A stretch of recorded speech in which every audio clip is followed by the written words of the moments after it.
గారు కలలు కన్నారు. ఆ వైజాగ్కి ఎన్ని అభివృద్ధి కార్యక్రమాలు చేశారో వైజాగ్లో పుట్టి పెరిగిన వాళ్ళందరికీ కళ్ళ ముందు కనిపిస్తుంది. అలాంటి వైజాగ్లో విషం చిమ్మి పరిపాలనా రాజధాని వస్తే ఏదో వైసీపీ వాళ్ళు దోచుకుంటారన్న అబద్ధాలతో ప్రజల్ని మభ్యపెట్టి ఈరోజు హైయెస్ట్ సీట్లు తెచ్చుకున్నారు. ఏం చేస్తున్నారు హైయెస్ట్ సీట్లు తెచ్చుకొని అంటే వీళ్ళ అవినీతి బయటపడకుండా మేయర్ గారిని ఎలా దొంగదారిలో దించేశారో మనం చూస్తున్నాం. ఇదే వైజాగ్లో ఏ విధంగా ఉర్సా అనే అడ్రస్ లేని కంపెనీ 60 రోజుల ముందు పుట్టిన ఈ ఉర్సా కంపెనీకి 60 ఎకరాలు అంటే 3,000 కోట్ల విలువ చేసే భూముల్ని దారాదత్తం చేశారు. అంటే లోకేష్ గారు ఐటీ శాఖ మంత్రిగా ఉండగా ఆయన ఆఫీసుకి తెలియకుండా ఇది జరుగుంటుందా అని నేను అడుగుతున్నాను. ఒక టీడీపీ ఎంపీ ఎవరైతే ఉన్నారో కేసినేని చిన్ని ఆయన పార్ట్నర్కి 60,000 ఎకరాలని ఎలా దారాదత్తం చేశారు అని ప్రశ్నిస్తున్నాం. ఎందుకంటే దావాస్కి వెళ్ళినప్పుడు మనం చూసాం వీళ్ళ ఖర్చులే తప్ప వీళ్ళు పెట్టిన ఖర్చుకి ఒక్కటంటే ఒక్కటి కూడా ఎంఓఈ అవ్వలేదు. అలాంటిది ఈరోజు ఒక డొల్ల కంపెనీ ఏదైతే వాళ్ళు అడ్రస్ ఇచ్చారో హైదరాబాద్ అడ్రస్ అక్కడికి మేము మనుషుల్ని పంపించాం. మీరు కూడా వెళ్ళి చూడొచ్చు పచ్చ ఛానళ్ళు. అదొక రెసిడెన్షియల్ ఏరియా, అక్కడ ఒక ఆఫీసు లేదు, ఒక కంప్యూటర్ లేదు, ఒక కంప్యూటర్ ఆపరేటర్ కూడా లేదు. అలాంటి కంపెనీకి 60 రోజుల్లో పుట్టిన కంపెనీకి 60 ఎకరాలు 3,000 కోట్ల విలువ చేసే భూముల్ని ఎలా ఇచ్చారో ఐటీ శాఖ మంత్రి గారు లోకేష్ గారు, ఇది మీ దోపిడీ కాదా అని నేను ప్రశ్నిస్తున్నా. ఇదే కంపెనీ అమెరికాలో కూడా ఒక అడ్రస్ ఇచ్చింది, అక్కడికి కూడా మన వాళ్ళు వెళ్ళి వీడియోలు పెట్టారు. అక్కడ బోర్డు లేదు, ఆఫీస్ బోర్డు, ఒక కంప్యూటర్ లేదు, ఒక కంప్యూటర్ ఆపరేటర్ కూడా లేరు. అలాంటి కంపెనీలకి ముందు వెనక చూడకుండా ఎలా ఇన్ని ఎకరాలు ఇచ్చేశారు? ఇది వాళ్ళ మీద ప్రేమ లేదా మీ దోపిడియా? ఇది బయట పెట్టాల్సిన బాధ్యత మీకుంది. దాన్ని వెంటనే నిలిపేయాలని కూడా డిమాండ్ చేస్తున్నాం. అండ్ ఏదైతే మీరు చెప్పారో సూపర్ 6 కానీ సూపర్ 7 కానీ వాటి మీద దృష్టి పెట్టండి. ప్రజల్ని డైవర్ట్ చేసే డర్టీ డైవర్షన్ పాలిటిక్స్ మానుకోండి. ప్రజలు తిరగబడితే ఎలా ఉంటుందో గతంలో మీరు చూశారు. మళ్ళీ ఆ పరిస్థితి తెచ్చుకోవద్దండి. అండ్ వైఎస్ఆర్సీపీ నాయకులు కార్యకర్తలు ఎవ్వరు కూడా భయపడే పరిస్థితి లేదు అనేది ఇప్పటికే మీకు అర్థమైంది. అండ్ ఈరోజే పొలిటికల్ అడ్వైజరీ కమిటీ మీటింగ్ కూడా జరిగింది.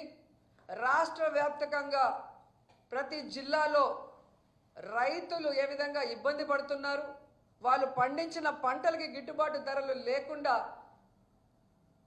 ఎలా వాళ్ళు నాశనం అవుతున్నారో వారందరికీ అండగా నిలబడి ప్రభుత్వం మెడలు వంచి వారికి న్యాయం చేసే దిశగా మేము వెళ్తామని కూడా ఈ సందర్భంగా తెలియజేసుకుంటూ, ఈరోజు హిందువులు ఎంతో పూజించే గోవుల్ని ఏ విధంగా 191 చంపేసి కూడా ఈరోజు చంద్రబాబు నాయుడు ఒక సీఎంగా ఉండి ఎంత నిస్సిగ్గుగా ఒక్కటి కూడా చనిపోలేదని అబద్ధాలు చెప్పాడు.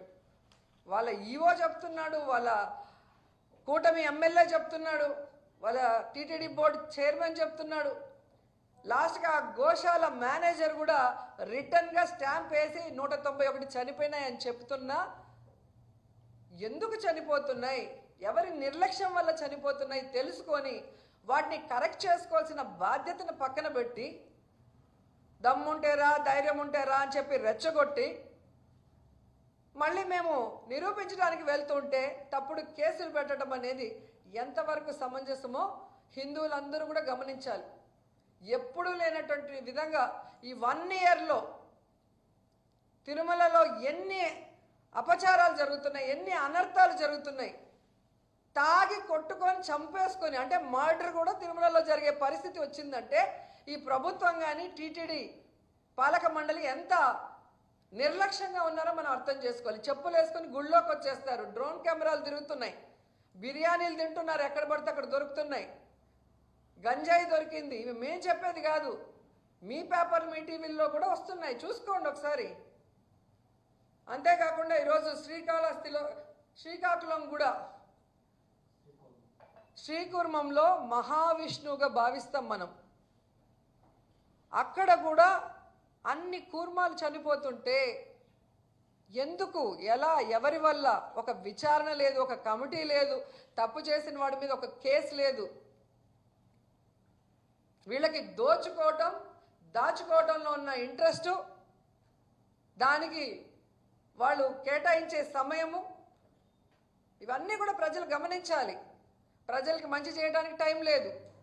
వీళ్ళ నిర్లక్ష్యం వల్ల జరిగే అనర్థాలని కంట్రోల్ చేయడానికి వీళ్ళకి టైం లేదు. వీళ్ళ వల్ల నష్టపోయిన వాళ్ళు రోడ్డు మీదకి వచ్చి ధర్నాలు చేయడానికి వీల్లేదు. వెంటనే diversion politics. So Pawan Kalyan garu ఎక్కడున్నారో మీరు, సనాతన ధర్మాన్ని కాపాడుతానన్నారు.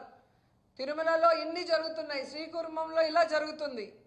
ఎందుకు మీరు నోరు మెదపటం లేదు? ఎందుకు మాట్లాడట్లేదు?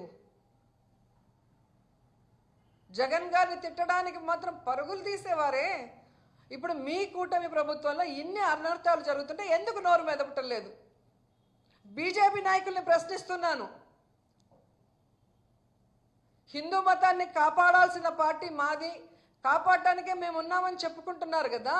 మరి తిరుమలలో ఇన్ని అపచారాలు జరుగుతుంటే, శ్రీకూర్మంలో ఇన్ని అపచారాలు జరుగుతుంటే మీరెందుకు నోరు మెదపడం లేదు? మీ కూటమి ప్రభుత్వంలో ఉన్న చంద్రబాబు నాయుడు మీద ప్రెషర్ తెచ్చి వాటిని ఎందుకు సరిదిద్దడం లేదు? దాంట్లో తప్పు చేసిన వాళ్ళ మీద ఎందుకు ఎఫ్ఐఆర్లు వేసి వాళ్ళని శిక్షించడం లేదని నేను ప్రశ్నిస్తున్నా. కూటమి ప్రభుత్వం అంటే చేసిన తప్పుల్ని కూడా సమర్థిస్తారా?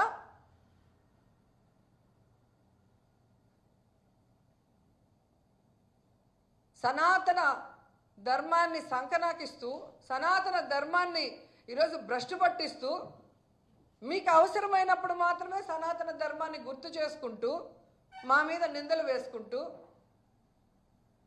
ఇలా ప్రతి డిపార్ట్మెంట్లో ప్రతి దాంట్లో కూడా నిర్లక్ష్యం వహిస్తూ చూసి సహించేది లేదు. వైఎస్ఆర్సీపీ ఈరోజు బలమైన పార్టీ. నాయకులందరూ కూడా ధైర్యంగా ఈరోజు బయటకు వస్తున్నారు. ఇక 1 month 2 monthsలో ప్రతి ఇష్యూ మీద ప్రజలకి అండగా నిలుస్తాం, ప్రభుత్వం మెడలు వంచుతాం, ప్రజలకి న్యాయం చేసేంత వరకు వదిలిపెట్టమని కూడా తెలియజేసుకుంటున్నాం.